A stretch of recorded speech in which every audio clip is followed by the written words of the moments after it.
Because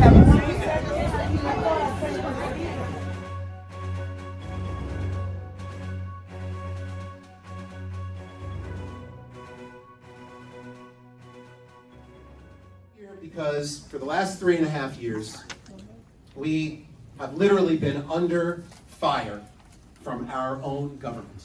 Our own government has been trying to destroy our communities. In 2020, we had Corey Johnson. He was the Speaker of the City Council. He came in with a thing called Planning Together. It's always a good name, City of Yes, Planning Together, the Housing Compact. That was the governor for the last 2 years. His plan was to eliminate single-family zoning across the city of New York and force every community board to upzone every decade. And if you don't do it yourself with your council person, then there'd be a new city planning with a new head of that group over the current city planning, and they would designate areas at will.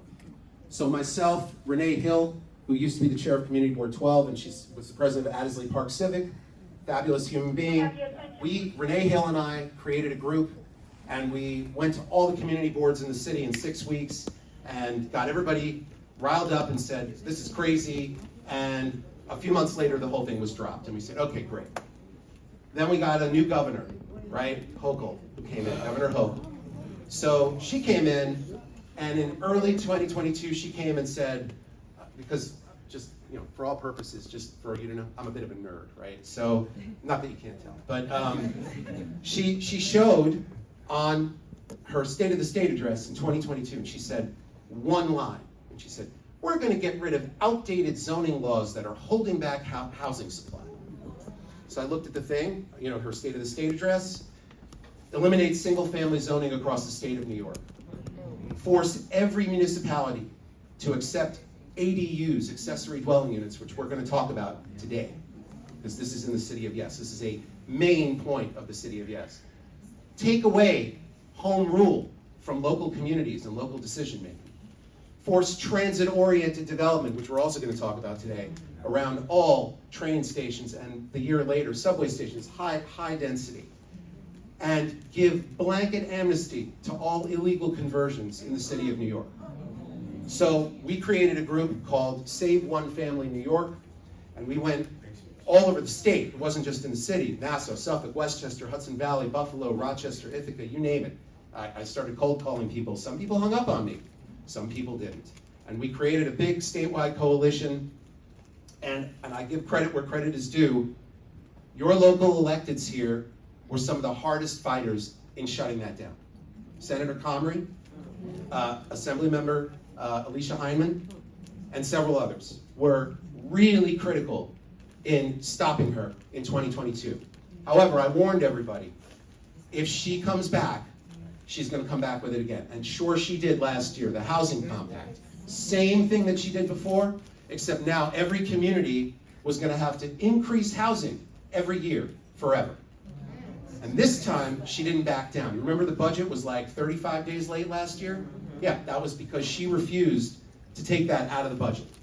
And again, it was only because of Senator Cambria, Assemblymember Heineman, and Ed Braunstein and Bayside, and a number of other people, mostly from Queens and from Staten Island and a few other places in the city, who said, if you do this, we can't sign off on the budget.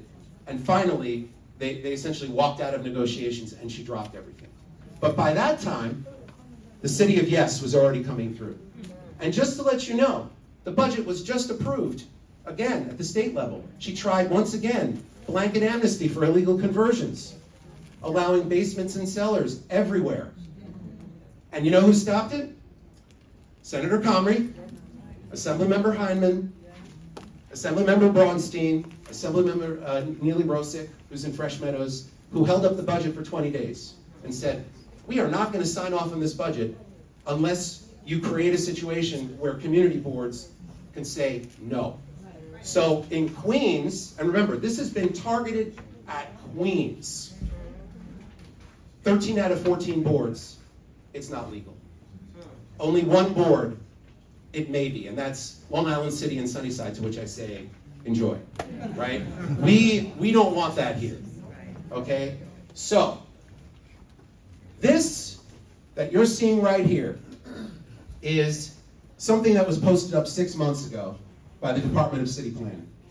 The Department of City Planning put up a map of zoning in New York from 1989, and they tried to be cute and make it like a Taylor Swift thing, which is kind of ridiculous, but that tells you the mentality of the people who are running the Department of City Planning today, which is not the Department of City Planning when they worked with us to protect Cambria Heights and to protect Bayside and all of our other communities 2 decades ago. Who's owned their home for 10 years?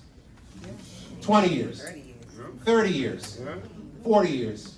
50 years? Okay. Do you guys remember 20 years ago when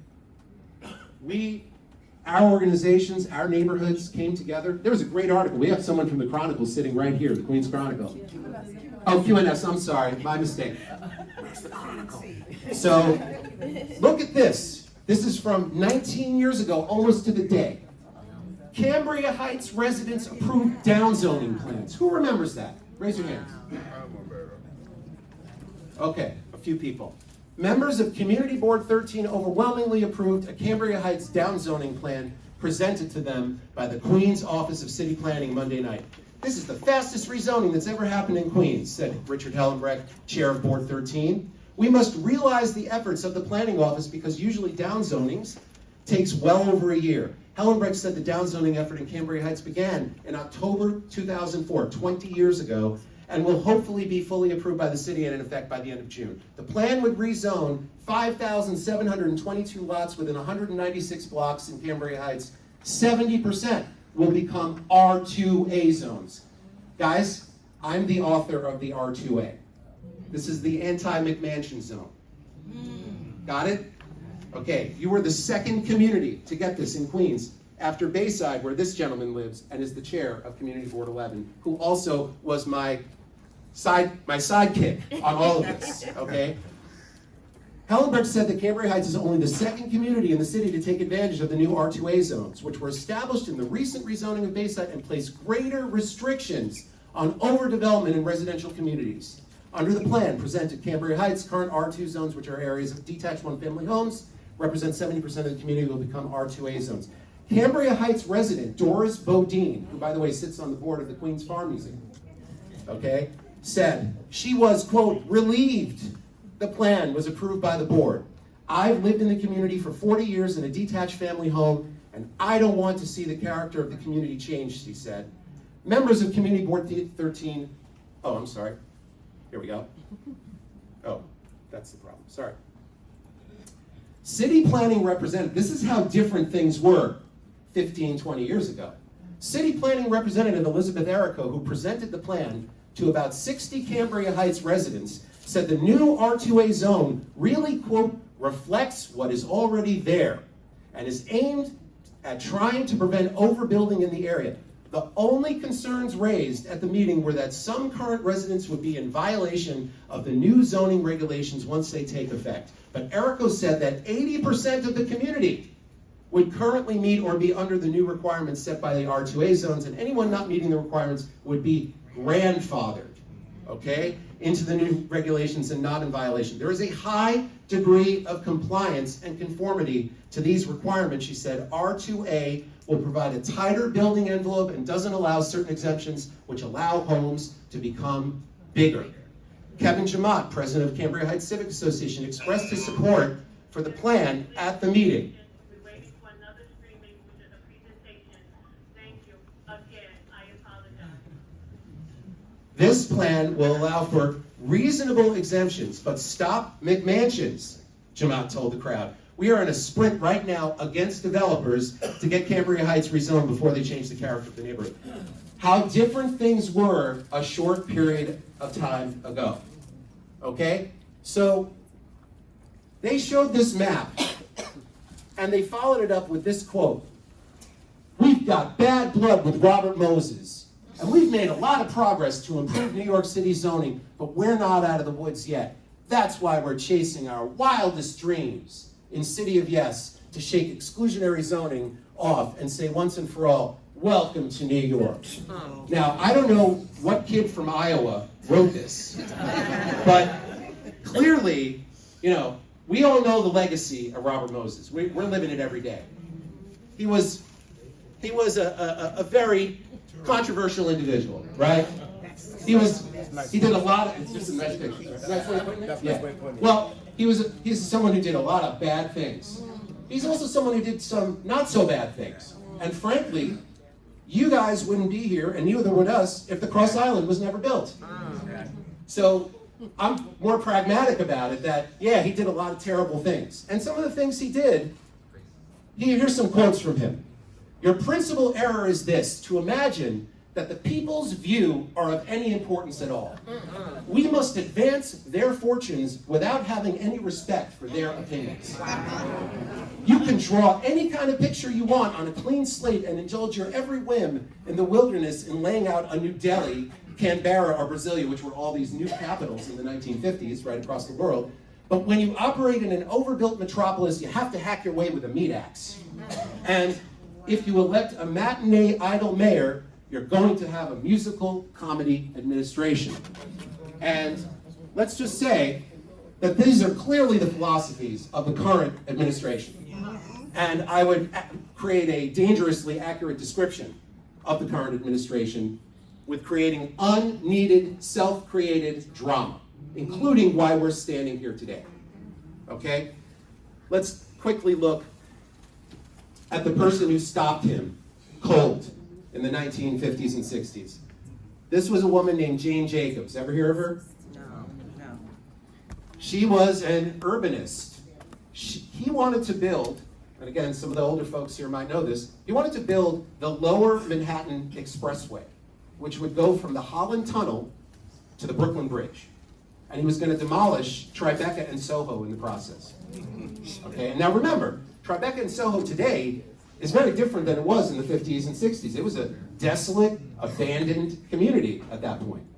But she was one of the key people that stopped it. And one of her quotes is, cities grow up. They just happen, bit by bit. Hand a city to the planners, and they'll make it a desert. Hand it to the people, and they'll make it habitable. Okay? And I'm a planner, and I agree 100% with her. Because there's a difference between the community coming together and deciding their future and having it imposed on them. And what we did 20 years ago was, in full consultation with the community, we worked our butts off to get where we were. And this was, again, not just here, but all of Southeast Queens, all of Northeast Queens, Central Queens, Staten Island, North and East Bronx, Southern Brooklyn, Central Brooklyn, you name it. We did this, and we were successful. Did we get everything we wanted? No. Did we get more than we had gotten in 50 years? Definitely. This administration has stated publicly, lower density neighborhoods are the cause of the housing crisis. Contextual neighborhoods, those rezonings were a mistake. They should have never happened because they took away the ability to build densely, and we have to get rid of it. They've literally stated this publicly. We have a target on our backs, okay? So, this is an editorial that came out 3 weeks ago. Daily News, a home for us.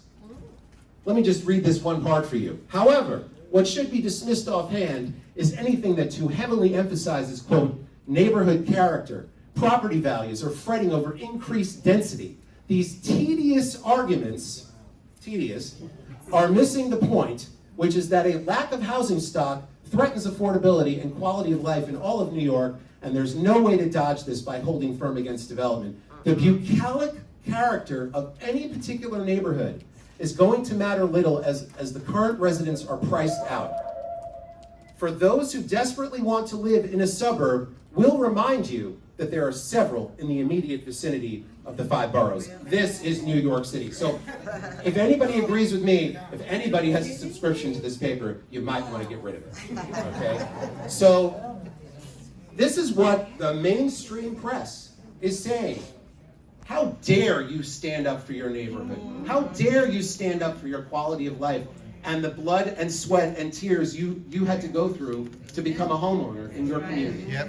Because none of that matters. Now, let's just say this. How many people live in New York City? Okay, No, it was a rhetorical question. Sorry. My mistake. About 8.2 million people.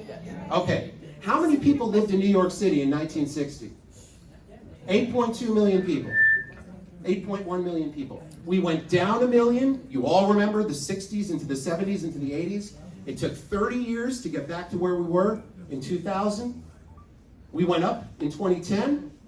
We went up a little more, and then 5 years ago, we've lost over 600,000 people. So all the numbers of people that we had are gone.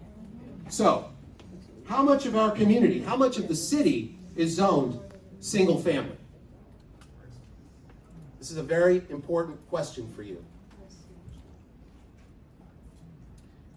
Most cities in the country, and this is the statement that comes from this administration and from the governor. We need to solve the housing crisis. We have to get rid of exclusionary zoning. That's our zoning. Exclusionary. So in other words, home ownership is off the table, right? Detached single-family homes or even two-family homes are not part of the program. In addition, to compare New York City to the rest of the country where, yes, there is a long history of the cities like Seattle. 81% of Seattle is zoned single family. 81%. Everything you see in purple, right? 79% in Chicago. 77% Portland. Los Angeles, 75%. Okay? Minneapolis, 70%. Even Washington, D.C., 36% single family.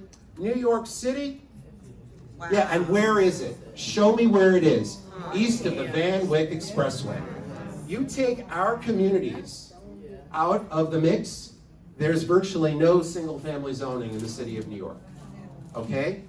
And this, by the way, for anybody questioning, these are directly from an article from the New York Times from a couple of years ago. So I took these, cut them, paste them, just so if anybody says, oh, where'd you get that data from? It's from them, okay? Now, this is Queens, east of the Van Wyck. Everything you see in yellow is single family. That is because of people like you, people like me, people like Paul, and lots of other communities that fought like hell to protect their communities, okay? 50% of Queens, east of the Van Wyck, is zoned single family. Another 25% is zoned two family. What they want to do is eliminate 1 and 2 family zoning. And what will happen is all of the 1 and 2 family zones will become 3 family minimum, okay, because every property will be allowed to have at least 2 families plus an accessory dwelling unit. And we're going to talk about that, as I said. Then they've come up with something called the transit zone. The transit zone is going to allow apartment buildings all over the place. Any place you see that's crosshatched, those are current 1 and 2 family zones. This is Rosedale, Laurelton, Springfield Gardens, Addisley Park, Queens Village, just a few blocks if you're actually, it's just a few blocks north of Murdoch. And you can see Northeast Queens, Central Queens, and even to the west, right, in Ozone Park, Howard Beach, etc. Kew Gardens, Forest Hills. They will allow, they call it the missing middle housing. That would be the 100-year-old and older walk-ups, the tenements, 3 to 5 stories tall. If you're on a wide street, which is 75 feet wide or wider, every property is eligible. And if you're on a narrow street, it's corners. And so all of these communities will be eligible, and the areas that are low density multifamily, like your garden apartment areas, and your other lower density 3, 4, 5 family areas, they're all going to be eligible for even higher density, okay? So as you can see, in Eastern Queens, well over a third of Eastern Queens would be affected by this. Okay, so let's talk about this with specifics. We just went through the second of the 3 City of Yes proposals. The first was for carbon neutrality. That was relatively innocuous, so we didn't really react too much to it. It was about building efficiencies, solar panels, Stuff like that. Okay, some of it was good, some of it was bad. We just kind of said, whatever. Economic opportunity. 18 proposals. Did you guys know about this? No. It's about commercial zoning and allowing commercial zoning on every corner of every block, on every residential area in the entire city of New York. Wow. Wow. Okay? So we have been fighting that. That just went to the city council. They're going to vote on this by the end of the month.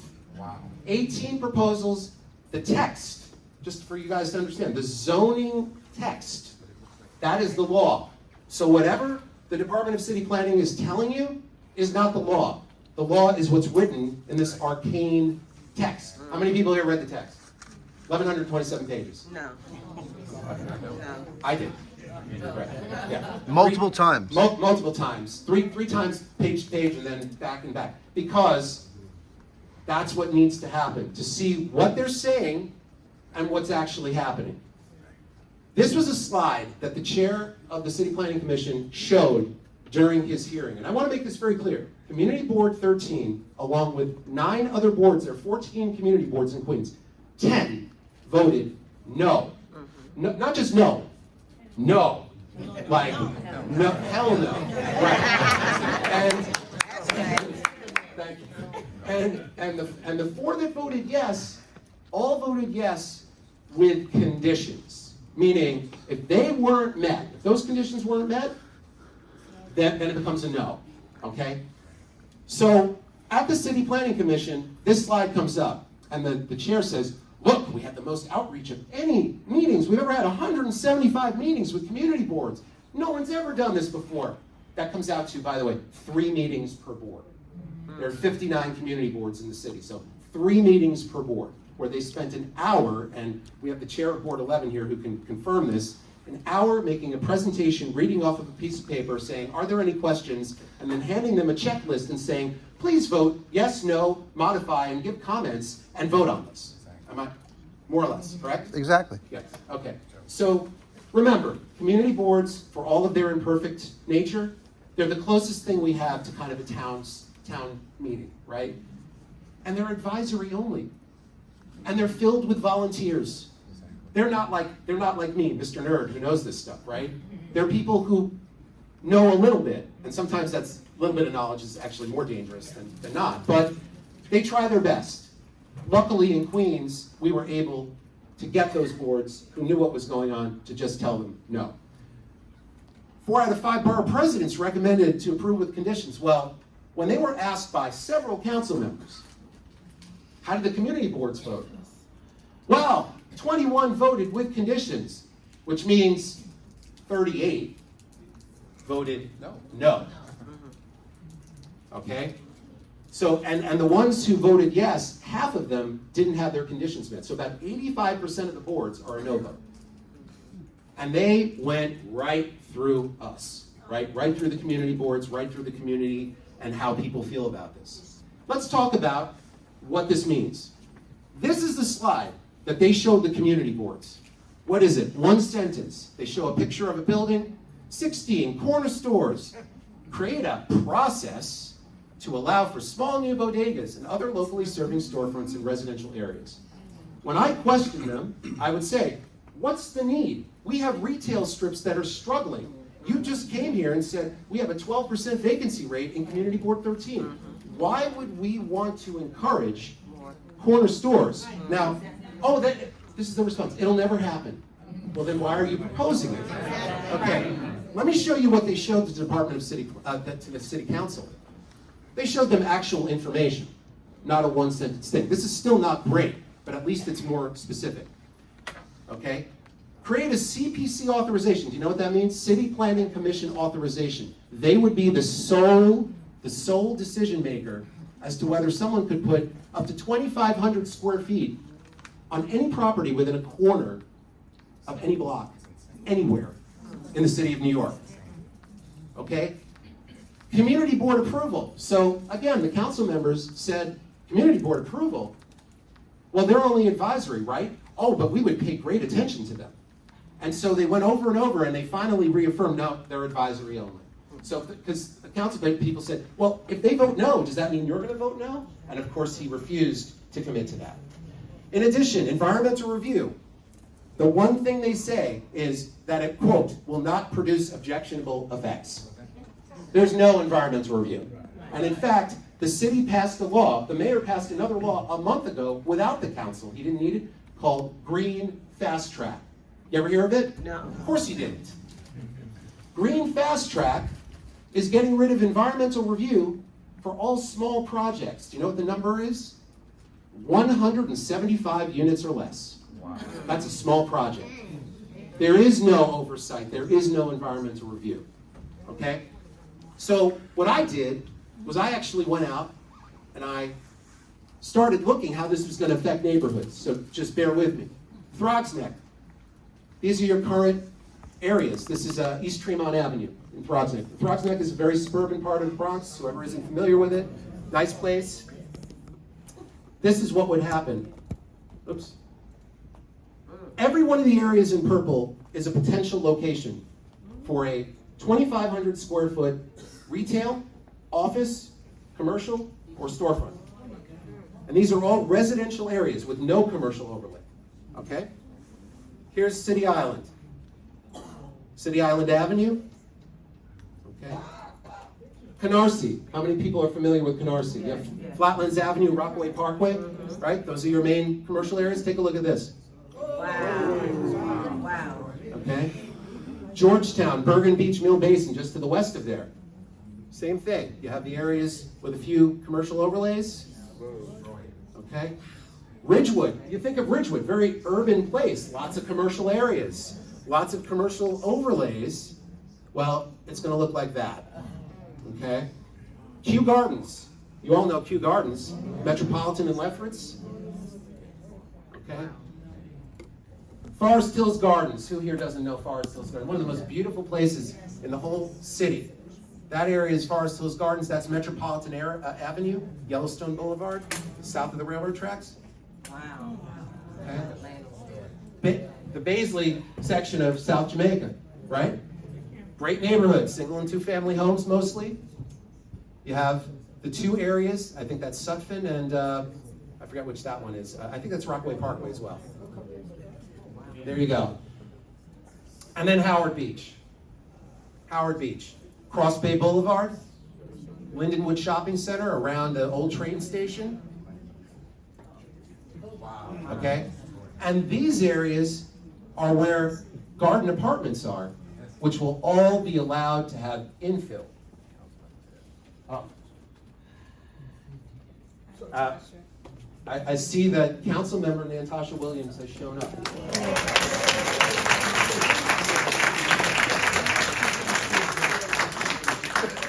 Would you like to speak, or would you like me to continue going? No, I'll just say, I'm sorry. Hello, everybody. Good afternoon. I was not formally invited to this meeting, so I apologize. It wasn't on my calendar, but I wanted to stop by. As everyone may know, I live right up the block. I hear the concerns, and I just really encourage everyone to reach out to our office and work with us. I definitely can't do everything by myself, especially I see we're presenting on City of Yes. I want to tell you guys, my issues with ADUs and TODs, I'm in the minority. A lot of people, my colleagues, feel very much so in support of this, so I really need the help from the community. I feel like I want to be collaborative. I am a collaborative person, but I also need the help. So I'm hoping that folks reach out to me, reach out to my office. We will. Thank you. And I know there's been talks about the shelter. I know that the congressman was at the community board meeting on Monday. Echo his same sentiments. I've been having tons of conversations with the mayor's office. I actually wrote a letter a month ago talking about my issues with the shelter and how this is unacceptable. And I actually added ADUs and TODs in my letter, and I said, we're asking this community to do a lot, and now you're talking about a shelter. This is very problematic.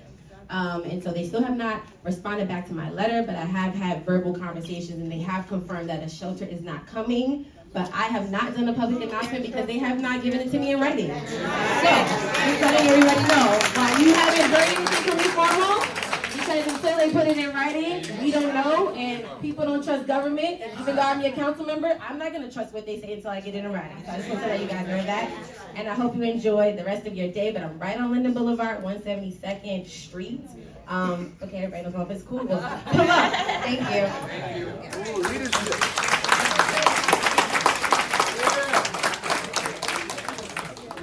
And just briefly on the shelter, because I'm very aware of it. I was actually on the Cambria Heights Zoom, which is how this all kind of started about 3 weeks ago. We looked at the buildings department data while I was on that meeting, and it very clearly said, this is a nonprofit that's got a contract with DHS. It said it right there. We're not making it up. And so for the mayor's office to come back and say, oh, there's not going to be a shelter there, cafeteria in the basement, transient sleeping accommodations, that's not a shelter. Really? That's always been what a shelter has been to me. So I don't want to get off track because I think that's going to come up next. So let me continue with this because this is, I know it's a lot. Okay, so part of their proposal has to do with those garden apartments. You know, think of the great garden apartments we have in Queens, Clearview Gardens, Laurelton Gardens, Bay Terrace, etc. Well, they would, all those green spaces, they want all those green spaces to disappear. Okay, so let's take a look at their argument. Well, they came out with a press release about that commercial piece. This is the press release. Okay, and I'm just going to switch to 2 pages forward. This is about how wonderful the city of Yes is. Economic, right after it passed, about beginning of March. Notice this point. Create a process to allow new corner stores in residential areas, as approximately 265,000 New Yorkers currently live in areas where a new corner store could not be located within a quarter mile of their home. It sounds like a lot of people, right? Okay, 265,000 people. Well, this is a map of Community Board 8. Okay, so here's Jamaica Estates, Holliswood. You have Jamaica Hill, Briarwood over here, Kew Gardens Hills. A big chunk of it's zone single family. A large part of it is 2 family. Okay? These are the areas in gray that are within a quarter mile. So it's interesting. Look at the areas that aren't in it. Jamaica Estates and Holliswood. Okay. So the press release, there's the quote. And that 265,000 people is 3% of the population of New York City. 3%. And of course, it's mostly in suburban neighborhoods like our own. We don't want a corner store on every corner, correct? Okay, just checking. I figured, but just checking. So there's another reason behind this, right? So let's investigate what the reason is. Okay? So here's a very high up view of Jamaica Estates Holliswood. R12, R2A, what you guys have in Fresh Meadows, right? R4, R3X is a 2-family zone, R4A 2-family zone, etc. But mostly single family. Let's take a look. Classic street in Jamaica Estates. You guys know Jamaica Estates pretty well. Winding streets, big houses, some too big, and lots of trees and grass. These are all the locations, just in this little piece, where a commercial storefront could go. Okay, that's just a very quick analysis. Now, let's take a building, because I'm going to show this to you, and then I'm going to show you Cambria Heights, because this is Jamaica Estates. So the reason I did is that on the Cambria Heights Zoom, people were writing in the chat box, well, why do I care about Jamaica Estates? What's going on with Cambria Heights? And I said, and Brian Block, who's the president of Cambria Heights Civic, said, this is going to happen everywhere. So that kind of keep people tamped down. But I wanted to show this because it's a good example. Here's a big piece of property. One of the big houses in Jamaica Estates. Beautiful property, right? House is about 3,000 square feet. Property is 16,800 square, huge property. Here's the present zoning. 1 family only. 5,700 minimum lot size, 5,700 square feet. R2A is 3,800 square feet, right? You need a 40-foot wide, 3,800 square feet. They need a 60-foot wide, 5,700 square feet. 0.5 FAR, floor area ratio. That's the size of the building to the size of the property. If you have a 10,000 square foot lot, you can build a 5,000 square foot house, more or less, okay? And 1 parking space per unit. And we're going to talk about that too. So here's what this gentleman could do, or gentlewoman could do. Now, Can I back up so we can see over here? Thank you. here's what you can do. And sir, just to let you know, we have this online. So anybody who didn't see this, it's already online, and I think it's going to be online again. So I just want to make that very clear. I apologize. It's kind of awkward, so I get it.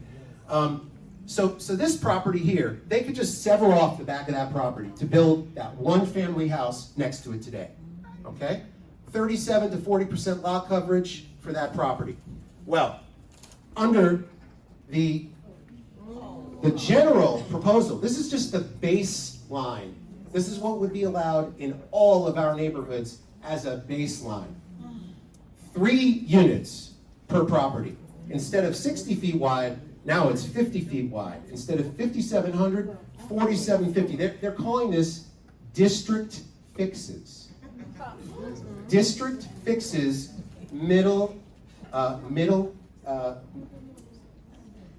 forget what I'm blanking on the term, but basically middle housing, again, those 3 to 6 story apartment buildings. Gentle density, that's another one they're using. All of these, the propaganda is off the charts, folks. Seriously, I've been doing this for 30 years. I've never seen anything like what's going on here, okay? So here's the baseline. Now you have a 0.75 FAR. No parking requirement. All parking regulations will be eliminated for all new residential development in the city of New York, whether it's 1 family or 300 units. They don't care. Because, wait for it, cars are evil.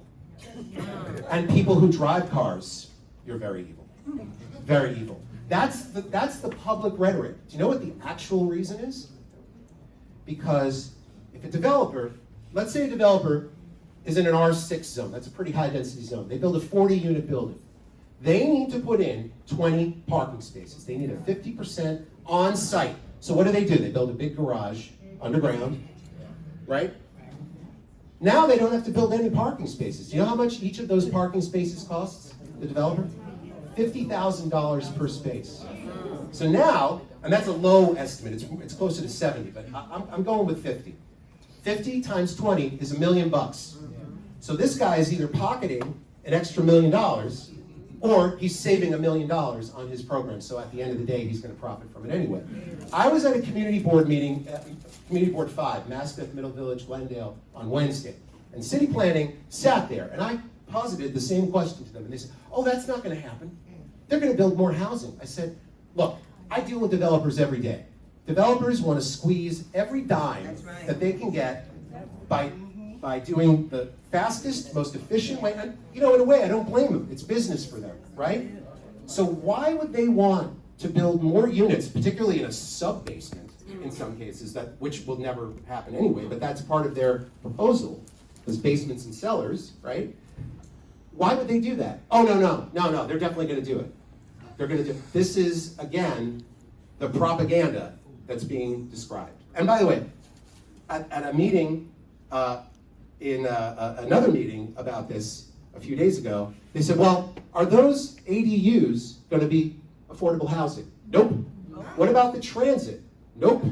The apartment buildings, there is no affordable housing in any of the low density areas. This is to replace owner-occupied homes with market rate rentals. That's it. That is the entire thrust of this program. Okay? So there is a quote-unquote affordability thing that they want to put in the higher density, but all it does is give them another 20% bonus. It's nothing. So let's see what happens if you're in a transit zone. Because now, this is just the baseline, right? And you see the lot coverage doubles, right? The buildings double. They want to get rid of all green space. By the way, we don't have any flooding problems, right? There's no flooding here? No flooding problems. Yeah. Okay, just checking. Yeah. Okay. That's what's going to happen in a transit zone. Because what they're going to do is they're going to introduce something that doesn't exist in single-family zones right now. The dwelling unit factor. Again, all this stuff, I don't expect you to know or remember it, frankly, but all of this stuff has meaning. What's a dwelling unit factor? If you've got a 10,000 square foot lot, they divide it by that number to figure out how many units you can have.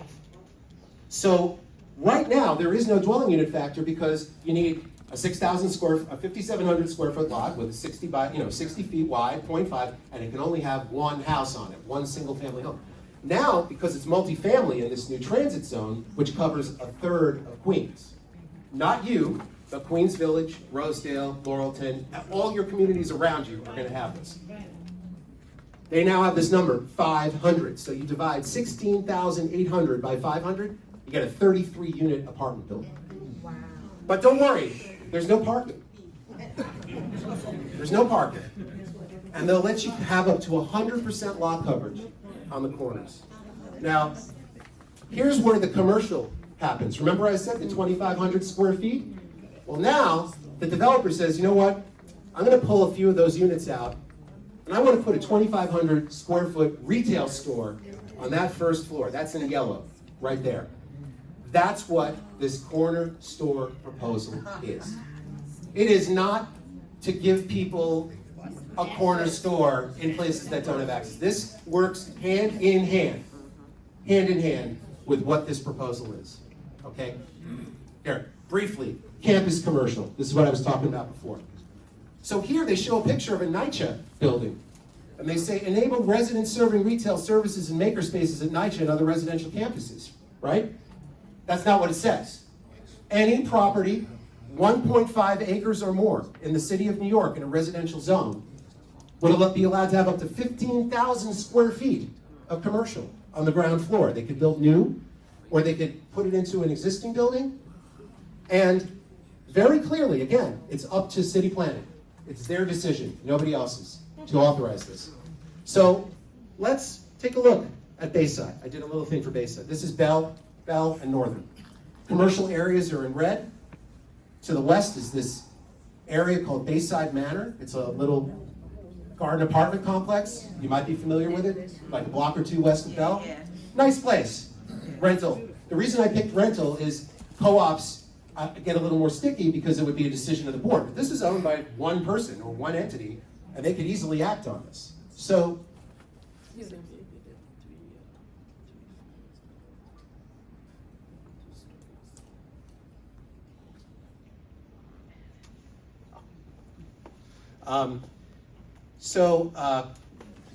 here's the area. These yellow areas are gardens, right? These are the gardens.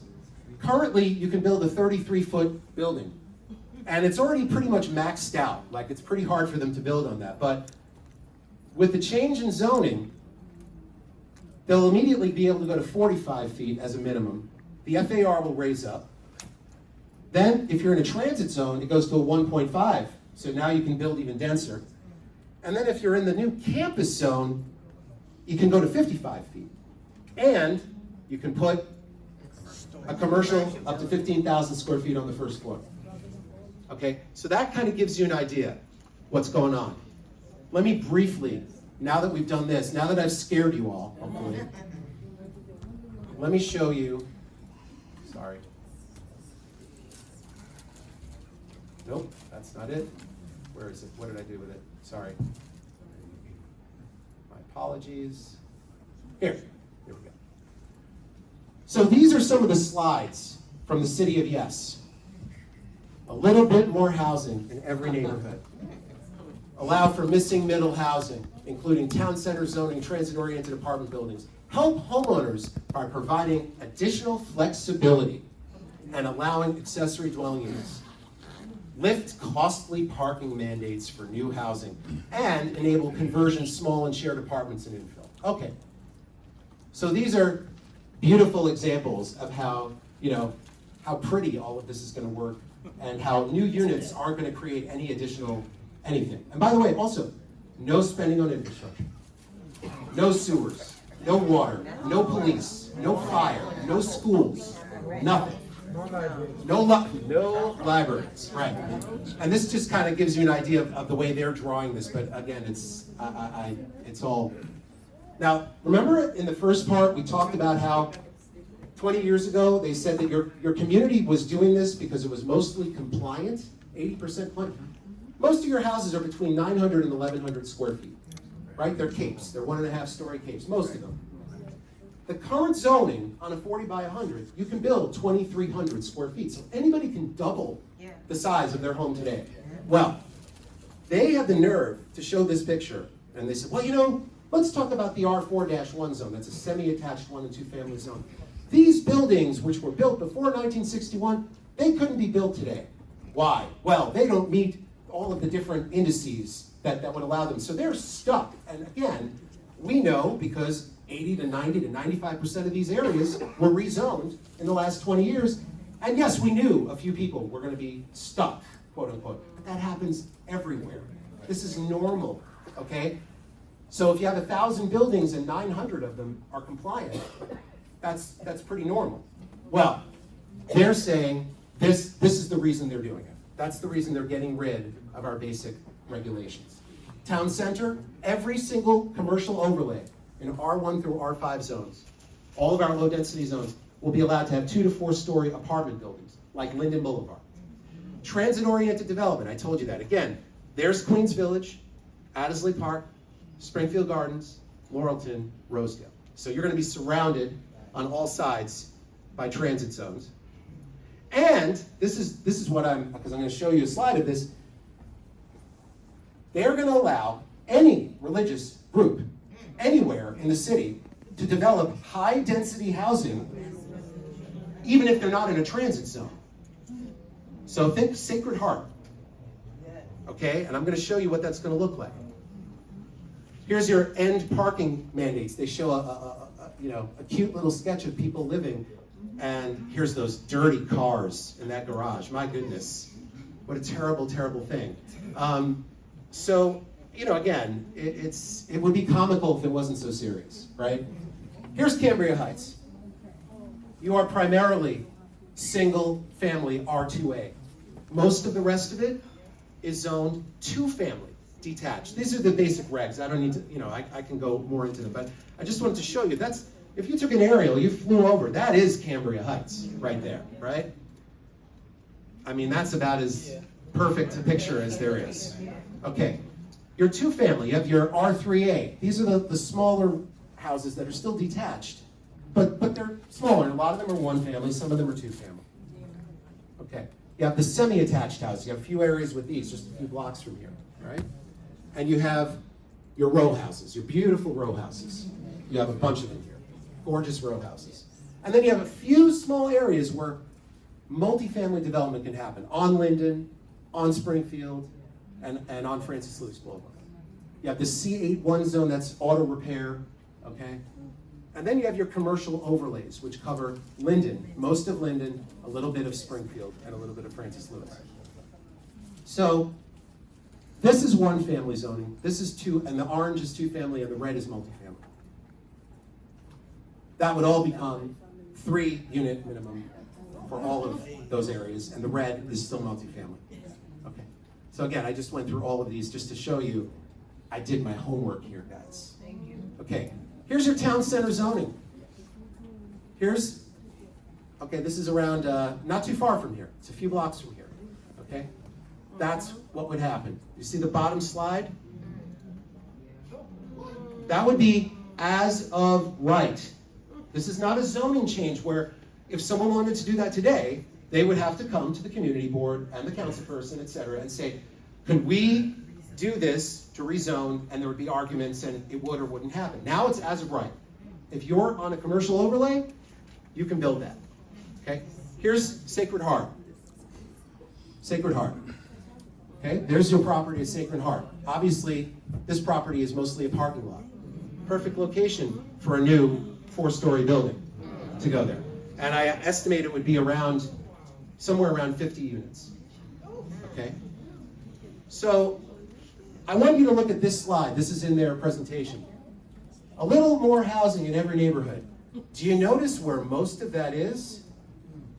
Take a look. Eastern Queens, the darker green. Northeast and Southeast Queens. We are expected to shoulder the brunt of this new proposal. More than anywhere else in the city. You can see it, right? This is their statement. So we have 4 outcomes here. Outcome number 1, get 26 no votes. We have 51 council members. We need 26 no votes to kill this thing. Number 2, 26 yes votes happen, and we live with it, whatever the consequences. 26 yes votes, and we sell our homes. And the 4th is get Assembly Bill 9417 passed which would allow communities like Cambria Heights, if they wanted to remove themselves from the city of New York, if they believe that the city is going in a direction that they do not want. Okay? That is a big lift. That is a big issue. But I can assure you that I've now given over 80 presentations. And at every civic group, what did Alicia say at the beginning? We pay more in taxes. Okay? I want to show you a picture here. Look at this picture. See all the dark blue? Yeah. Okay, that's home ownership. We are owner occupied. We have your council, community board district has the highest in Queens. It's over 73% owner occupied. Okay, it's second only to the southern part of Staten Island. All right, Northeast Queens here is Board 11 is 71%. But we're well above the city average throughout Queens. Queens is like 50% homeowners, and the average across the city is 1/3. Okay, so I want you to look at this. This is from Brad Lander, the controller. He put this out last year. Do you see all the blue? Yeah. You see what this says? We're paying 300 to 400% property tax rates as the richest parts of the city. Greenpoint, Williamsburg, Manhattan, Brownstone, Brooklyn. We are subsidizing the city, and the city doesn't want our communities to exist. The largest portion of the budget, the largest portion, is single-family homes. We are actually paying the largest portion of the property taxes in the city of New York. I did not know this 6 months ago. So this is all new to me, and I'm a homeowner too, right? So the fact that we are subsidizing the very people who are trying to destroy us is extremely disturbing, right? So I started looking at these other towns in Nassau and in Westchester, and I realized our communities are paying way more per square foot than they are. Yeah.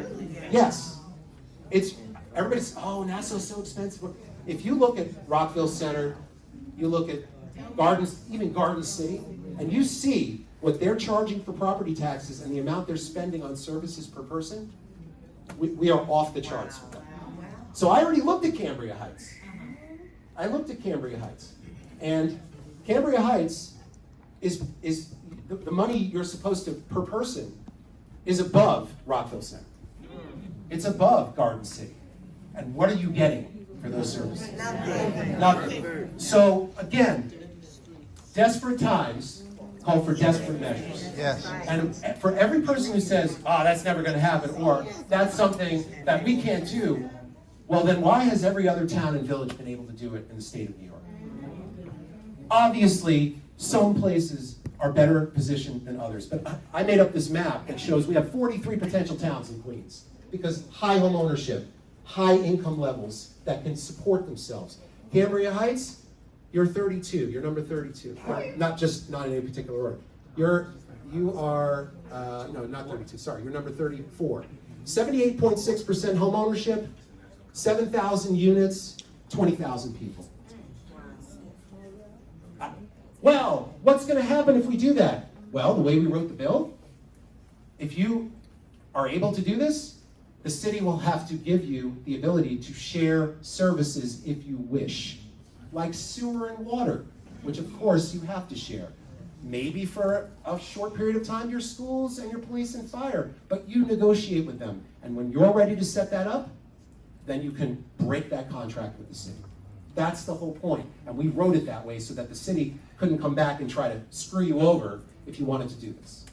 So I urge you, and then I'm going to turn it over, and if there's, I don't know how you want to structure it, but I urge you all to talk to your senators and assembly members. The session ends June 30th. It is critical. We couldn't do anything about this prior to the budget being done, and the budget was just done a week and a half ago. So we have a very short window. It's very important that the message is out that we cannot take this, right? The city, say no to the city of yes, right? We know that. But the state people, the state and the city always compartmentalize. Well, that's a state issue. That's a city issue. This is a universal issue. And if the state reps do not respond to you, they're up for election right now. And that's not a threat. I'm just letting you know. They're up for election now, and the council and the mayor, they're all running for re-election the minute this thing is over. Literally. And that's the only power and leverage that we have as residents and voters. So on that note, I'm going to turn it over. Thank you, everyone. I want to thank you. I know this was very lengthy. And the people upstairs, I apologize to them again and again because we were thinking that we could stream it upstairs because upstairs is just as crowded as down here, maybe more.